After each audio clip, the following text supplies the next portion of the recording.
시장 신고가 계속 갈까요? 시장 바로 제대로 보기에 오늘 이분과 함께 알아보도록 하겠습니다. 김영진 에스핀 리서치 대표입니다. 어서 오세요. 안녕하십니까? 네. 우리 증시뿐만 아니라 글로벌 증시 전반적으로 신고가를 경신하고 있거든요. 네. 근데 다음 주가 벌써 6월이더라고요. 그렇죠. 6월도 이 기세를 확 가져갈 수 있을지 궁금한데 대표님 어떻게 보세요? 오늘 조정을 받고 있지만 네. 뭐 올 내내 상승했다 이렇게 봐도 될 것 같고요. 예. 근데 이렇게 쉬어가는 게 오히려 부담을 덜어주는 게 아닌가 저는 그렇게 개인적으로 생각이 됩니다. 왜냐하면 너무 빨리 올라왔고 또 부담되는 그런 캐펙스 투자, AI의 캐펙스 투자 뭐 이런 얘기가 계속 나오고 있기 때문에 한 번 정도 좀 걸러줘도 되지 않을까 이렇게 생각이 되고요. 네. 그리고 또 미국 쪽에서는 이제 6월 초부터 대형 IPO가 있지 않습니까? 이쪽에서 나오는 그런 AI 얘기가 한번 그런 캐펙스 투자의 우려감을 덜어주는 그런 계기가 된다면 단기적으로는 유동성이 좀 모자랄 수도 있다, 빡빡해질 수도 있다라고 생각이 되지만 그보다는 제 생각에는 AI에 대한 그런 부담감을 덜어주는 그런 모습이 나온다면 6월 중반 이후부터는 다시 또 4월 같은 강세장이 나타날 수 있다. 제가 오늘 준비한 내용들 중에는 왜 그런 내용이 현실화될 수 있는가 네. 그걸 좀 말씀드리도록 하겠습니다. 네. 이게 버블 혹은 버블 아니다. 이거를 가르는 굉장히 중요한 것도 실적이잖아요. 네. 근데 실적 괜찮았거든요. 네. 6월에도 괜찮을 수 있을지. 그렇죠. 예. 이제 그게 실적이 보통 프리어닝 시즌이 3월, 6월 이렇게 9월, 12월 뭐 이런 식으로 진행이 되죠. 그러니까 본격적으로 실적 발표되기 한 보름 전부터 주가에 반영이 되기 때문에 6월 중순 이후부터는 또 프리어닝 시즌으로 들어서서 마치 지난 3월부터 3월 후반부터 시장이 꿈틀거렸던 것처럼 6월에도 그렇게 움직일 가능성이 크다라고 생각이 됩니다. 특히나 기업 실적 같은 경우는 우리나라도 뭐 좋다 이렇게 생각이 되지만 미국 같은 경우가 우리한테 영향을 미칠 테니까 미국을 안 볼 수가 없어서 미국 쪽을 보더라도 1분기 지금 기업 실적 그 백셋에서 집계한 것을 좀 그래프를 보고 계신데 보시면은 S&P 500 자체도 28.4% 이익이 증가한 것으로 지금 집계가 되고 있습니다. 그리고 2분기도 지금 예상이 되는 게 저 정도는 나온다. 이렇게 예상이 되고 있고 3분기, 4분기도 이익은 증가하는데 저렇게 좋게 28% 이런 식까지는 아니어도 네. 작년의 증가율보다는 낮아진다라고 이렇게 올해 내내 이어진다. 이렇게 예상이 되고 있기 때문에 다음 분기만을 놓고 봤을 때는 이번 분기만큼 기대할 수 있겠고 그 다음 3분기, 4분기도 기대할 수 있지 않을까 이렇게 생각이 됩니다. 네. 미국도 우리나라도 기업 실적 좋았습니다. 그런데 외국인 매도는 약간 좀 아쉬움으로 포인트는 분명히 있었던 것 같아요. 네. 외국인 수급까지 붙어준다면 코스피 만도 열릴 것 같은데 그렇죠. 이런 네. 느낌? 대표님 어떻게 보세요? 예, 뭐 불가능한 얘기는 아니다라고 생각이 됩니다. 네. 우리가 올라가는 속도만 좀 조절이 되더라도 외국인 매도 안 나올 것 같다라는 생각이 됩니다. 왜냐하면 다른 나라에 비해서 속도가 빠르기 때문에 비중이 펀드 내 비중, 글로벌 펀드 내 비중이 한국 비중이 많이 커지니까 줄일 수밖에 없죠. 그건 이미 시장에 많이 알려진 사실이기 때문에 뭐 거기에 대해서 더 말씀드릴 필요까지는 없겠다라고 생각이 드는데 제가 삼성전자만 놓고 이렇게 봤을 때 우리가 삼성전자가 주로 이제 매수 대상이 되기도 하고 외국인의 매수 대상 또 매도 대상이 되기도 하기 때문에 그 한 종목만을 놓고 봤을 때 비중을 한번 따져보면요. 외국인이 보유한 비중을 따져봤을 때 5월 초에는 49.37%에서 지금 5월 말 기준으로 놓고 보면은 48.38% 어제 기준이죠. 예. 그렇게 1%가 줄어든 겁니다. 뭐 5천만 주를 매도했다 해서 많이 매도한 것처럼 보이고 조단위 매도라고는 볼 수가 있겠는데 그 사람들이 가진 거에 비하면 물론 외국인이 한 사람은 아니지만 그 사람들이 가진 거에 비하면은 1%밖에 감소하지 않았다라는 것이죠. 그렇다면 이건 한국 시장이 실어서라기보다도 비중 조절의 개념으로 보는 게 역시 맞겠다라고 생각이 들고 물론 삼성전자가 이제 하드웨어 쪽으로 집중이 되어 있기 때문에 만약에 이제 AI 캐펙스 투자가 문제가 된다라고 한다면은 직격탄을 맞을 수는 있겠지만 그게 당장 우려할 얘기는 아니고 그것 때문에 매도한다 이렇게 볼 수가 없기 때문에 향후에 AI 쪽의 움직임하고 좀 연동해서 생각할 필요가 있지 않을까. 지금 나오고 있는 매도는 뭐 그렇게까지 좀 확대 해석할 필요는 없겠다 이렇게 생각이 됩니다. 네. 그리고 이제 6월이 이제 다음 주인데 이제 6월 한 달 내내 동안은 글로벌 주요국들의 통화 정책을 잘 그렇죠. 네. 보셔야 될 것 같습니다. 왜냐하면 이제 금리 인상 쪽으로 좀 많이 기울여 있거든요. 네. 근데 오늘 저희가 이제 금통위 소식도 발빠르게 속보로 네. 전해드렸는데 금리 인상을 생각하면서 가는 거잖아요. 그렇죠. 기류는 그렇게 되는 것 같습니다. 네. 어떻게 보세요? 그러니까 여태까지는 예. 금리 인하가 이제 대세였죠. 그런데 이제부터는 방향이 바뀐다. 이렇게 보셔야 될 것 같아요. 그러니까 무조건 막 올라간다 이 얘기를 하자는 게 아니라 내려가기가 쉽지 않다. 그러니까 바닥을 다지는 금리다. 이렇게 보시는 게 맞을 것 같고 미국 쪽을 놓고 보더라도 오늘 우리 건 지나갔고 예. 이제 다음 주부터 이제 22 유럽부터 시작해서 FOMC 회의하고 BOJ 회의 이렇게 열릴 예정인데 FOMC 회의만 놓고 보더라도 금리가 지금 내려가기보다는 물론 동결 쪽의 확률이 높은데 내년 정도 되면 이제 올라간다라고 예상이 되거든요. 그렇다 보면은 지금 표에 나와 있는 것처럼 기준금리는 푸른색처럼 저렇게 표시가 되어 있지만 붉은색의 10년물 유통금리는 그보다 앞서서 움직일 거란 말입니다. 그리고 많이 움직이게 되면 기준금리보다 약 한 100bp 정도가 더 위로 갈 수 있습니다.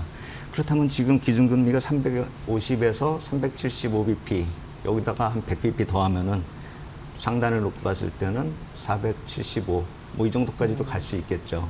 최근에 왔었던 금리가 그 정도였기 때문에 이것을 가지고 또 위기네 뭐네 이렇게 확대 해석할 필요가 없이 지금 올 수 있는 그 한계까지 올라왔었다. 이렇게 볼 수가 있는 것이죠. 그래서 한계까지 왔으니까 또 여기서 국채 사가지고 뭐 투자해서 이익이 될 수 있지 않겠는가 이렇게 생각하실 수도 있겠지만 방향이 바뀌었기 때문에 하단 쪽이 막혀 있다라는 그런 개념으로 놓고 봤을 때는 금리에 투자할 것인가 아니면 채권 투자해서 시세 차익을 먹을 것인가 여기에서 결정을 해야죠.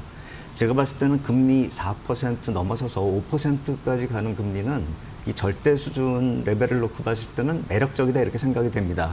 그래서 5%까지 간 금리를 투자 못하겠다 이렇게 볼 수는 없겠는데 채권을 사서 시세 차익을 먹겠다라는 건 하단이 막혀 있기 때문에 역으로 말하면은 채권 시세 상단이 막힌 거나 마찬가지란 말입니다. 그렇다면 투자하기에는 그렇게 좋게 볼 수는 없겠다.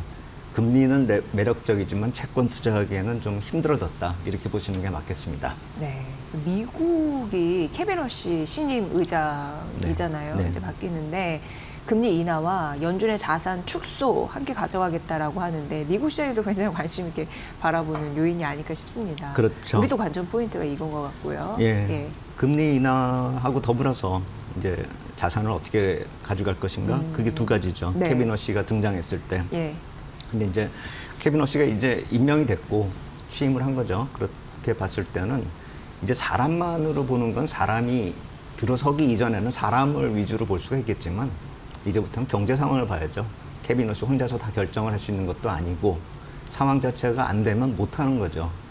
보시면은 자산 규모를 놓고 봤을 때 자산을 줄이겠다라고 실제로 얘기를 하고는 있지만 실제로 자산은 페드의 자산, 연준의 자산은 늘어나고 있단 말입니다. 저게 1년 정도를 놓고 본 것인데 저점을 QT 마무리되면서 2025년 12월에 저점을 형성하고 자산이 그 이후로 계속 증가를 하고 있단 말입니다. 근데 저렇게 자산이 늘어나고 있는 것이 무슨 경기 부양 성격으로 국채를 매수해 주는 게 아니라 단기 국채가 좀 입찰이 부진하거나 유동성이 부족하면은 연준이 들어가서 사주는 것이기 때문에 저걸 중단할 수가 없단 말입니다. 그래서 저기서 물론 MBS처럼 빠져나오는 축소되는 금액도 있지만 단기적으로 들어가야 될 그럴 비일, 그러니까 단기 국채를 사줘야 되는 양은 단기 자금시장 안정을 위해서 어쩔 수 없이 들어가는 상황이기 때문에 그것을 막을 수는 없습니다. 그걸 막으면은 단기 자금시장에 교란 요인이 생기기 때문이죠. 그래서 저런 문제들을 생각해 봤을 때는 우리가 케빈 허시가 대차 대조표를 줄인다 이 개념보다는 대차 대조표의 듀레이션을 좀 줄이는 그런 방향으로 가지 않을까 우리가 그렇게 생각을 해야 되고 또 저것 때문에 뭐 시장이 무섭다 이렇게 볼 필요는 없다라고 생각이 됩니다. 네. 근데 이제 국채 발행 같은 경우에는 전 세계적으로 부담이잖아요. 그쵸. 근데 미국은 더 심하잖아요. 가장 크죠. 예, 이게 참 걱정일 듯도 하고 네. 우리가 또 수요 공급 차원에서 금리 신경 쓰는데 굉장히 큰 포인트가 될 것 같긴 합니다. 맞습니다. 예. 그래서 이제 그게 연준만으로 해결을 할 수가 없어요. 네네네. 그 사람들이 국채를 사주는 것도 한계가 있는 것이고, 만약에 뭐 중장기물까지 막 사가지고 들어온다라고 한다면 그건 QE가 되기 때문에 그건 말이 안 되는 것이고, 단기물 보충하는 정도라고 한다면 이해를 해줄 수가 있죠. 그래서 아까 말씀드린 전체 자산도 증가를 했지만 전체 자산은 약간 좀 줄어드는 그런 모습이 최근에 나타났지만, 그게 뭐냐면은 단기 국채 이외의 자산이 줄어든 것이고, 단기 국채 같은 경우는 계속 일사천리로 늘어나고 있습니다.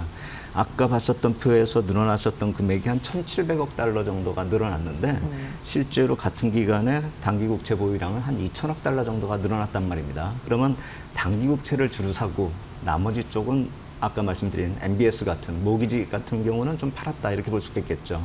팔았다기보다는 만기가 된 걸 그대로 상환했다, 이렇게 볼 수가 있겠죠. 그러면 저렇게 단기 국채를 계속 사는 입장에서 놓고 봤을 때 과연 이 상황에서 과연 중장기물은 괜찮을까? 말씀하신 대로 국채들을 다 발행을 하고 있기 때문에, 늘어나고 있기 때문에 과연 전쟁 비용 같이 갑자기 더 발행해야 되는 그런 경우는 어떻게 해결할까라고 봤을 때, 여기서 빼도 혼자서 해결하는 게 아니라 베센트 재무장관이 또 조치를 취하고 있는, 발행이 잘 되게끔, 잘 소화가 되게끔 은행 쪽에 규제를 완화해주는 그런 조치가 나타나고 있다는 점, 그 점이 가장 큰 요인으로 볼 수가 있겠고, 그렇게 은행 규제 완화 자체가 미국 국채뿐만이 아니라 4월에 시장이 좀 괜찮아질 수 있었던 그런 이유 중에 하나가 아닐까, 우리가 또 그렇게 분석을 할 수가 있습니다.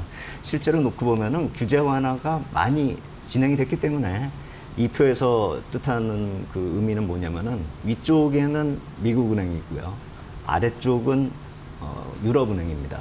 유럽은 규제 완화를 아직 안 했습니다. 근데 미국은행은 규제 완화를 했기 때문에 자기 자본 필요한 금액이 저렇게 줄어들었다라는 겁니다. 뒤로 가서 자기 자본 금액이 필요한 금액이 줄어들었기 때문에 투자할 수 있는 여력이 커졌다라는 것이죠. 그러니까 우리가 보통 자기 자본 얼마 대비 얼마를 투자해야 된다라고 규제를 정해놨는데, 그 필요한 금액을 줄이니까 투자할 수 있는 금액이 커졌다, 이렇게 볼 수가 있는 것이죠.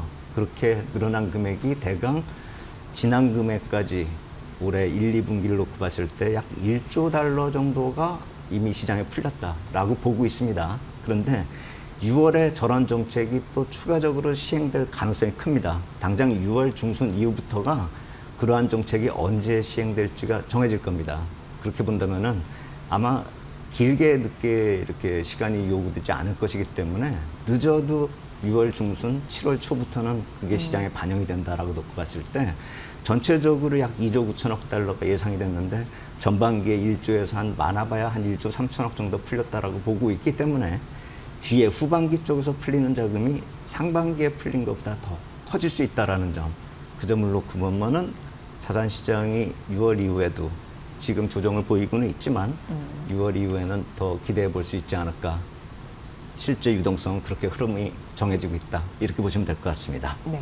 우리가 이제 어느 때부터 일본의 통화 정책도 굉장히 유심하게 보게 됐잖아요. 네. 그런데 여기에서 금리 인상이, 그러니까 전 세계적으로 어떻게 보면 금리 인상의 기조를 따라가다 보니까 오히려 그 악영향이라고 해야 될까요? 이게 줄어들지 않겠느냐, 네. 이런 논리도 있더라고요. 그렇죠. 예. 그래서 그거는 제가 표로 딱 정리를 하면은 여러 얘기를 할 필요 없이 표 한 장 네, 네. 보면 이해가 되실 것 같아요. 네, 저건가요? 예, 네. 아래에 빨간색 줄이, 빨간색 선이 일본의 금리입니다. 지금 계속 올라오고 있잖아요. 근데 저 빨간색 선에서 돈이 나와서 다른 쪽으로, 지금 위에 있는 점선들 쪽, 그쪽으로 이동을 하는 겁니다. 그렇다면 금리 차가 많아야지만 저게 이익이 날 거 아닙니까? 그 국가 간으로 이동하면은 비용이 들기 때문에 저 금리 차만 가지고 되는 게 아니라 좀 여유분이 있어야 되는데, 일본 금리가 계속 올라오기 때문에 그 여유가 줄어들고 있다는 것이죠. 지금 보시다시피 다른 나라에 비해서 빨간색 선이 올라오는 폭이 크기 때문에, 지금 작년 2023년부터 시작한 표에는 2023년부터 시작이 됐는데, 작년만 놓고 보더라도 2025년하고만 비교하더라도 많이 좁혀져 있는 걸 알 수 있습니다. 그래서 저기서 만약에 추가적으로 올라간다면은 메리트가 없어지긴 없어지는데, 그게 일본 BOJ 쪽에서 2번 이상으로 금리를 올리는 게 그렇게 쉽지가 않을 것입니다. 한 번도 아직 안 올렸는데 이번 6월에 한 번 올린다 하더라도 저 금리에 반영이 됐단 말입니다. 그렇다면은 지금 엔캐리 청산이 나오지 않은 상태에서 한 번에 더 추가 금리까지 반영이 된 상태이기 때문에 만약에 저 갭이 계속 이어진다라고 한다면은 청산보다는 오히려 유입될 수 있는 그런 요건으로 변화될 수 있다. 시장의 걱정은 항상 앞서서 걱정을 하는데 실제 따져보면 그게 바로 반전이 되면서 6월 이후에 또 긍정적인 요인으로 나타날 수도 있다라는 점. 엔화 또 일본 금리에서도 우리가 좀 찾아볼 수 있겠다 이렇게 생각이 됩니다. 네, 그럼 전체적으로 어떻게 보면 유동성 흐름이 긍정적인 건데 네. 6월 기대해 볼 수 있겠네요. 네, 그렇죠. 예, 예, 6월에는 우리가 기대할 수 있는 것이 말씀드린 것처럼 유동성도 있고 세수 요인도 있는데 네. 그게 4월처럼 압박을 할 수는 있겠지만 그게 크게 압박을 한다라기보다도 유동성을 맞춰서 표에 보시듯이 노란색이 4월 달에 좀 부담이었다고 한다면 세수 부담이었다라고 본다면요. 미국 얘기입니다. 오렌지색 6월 달도 부담이 되긴 되는데 그거에 맞춰서 유동성이 풀릴 것이기 때문에 벨센 장관 또 다 계산을 하고 있다라고 봅니다.